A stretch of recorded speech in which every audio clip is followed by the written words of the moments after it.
বন্ধু, আমি খুব সমস্যায় আছি। তাই শুনেছি নাকি এই জঙ্গলে একটা বাবা থাকে। তা বাবাটার কাছে যাচ্ছি সমাধান করতে। এই দেখো, বাবাকে দেখে ফেলেছি, আমি যাবো এবার বাবার কাছে। वाह क्या मुस्कुराहट है।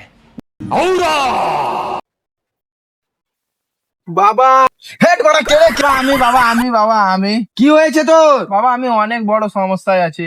কি হয়েছে বল না। বাবা, আমার গার্লফ্রেন্ড বলছে আমাকে ছেড়ে চলে যাবে, ধমকি দেখাচ্ছে বাবা। শোন বোকা চোদা, একটা উপায় বলছি। বলো বাবা, কি উপায়?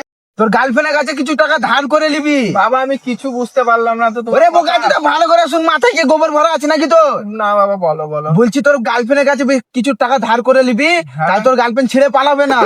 বুঝতে পারলি? হ্যাঁ বাবা, বুঝতে তো পারলাম সবই। খানিক গুরু দক্ষিণা দে। তা বাবা বলছে গুরু দক্ষিণা তো আনতে ভুলে গেছি। গুরু দক্ষিণা নাই? না বাবা, গুরু দক্ষিণা নাই তো। খানিক সাইডে চ, খাল করে দেবো। চলো প্রসাদ দেবো।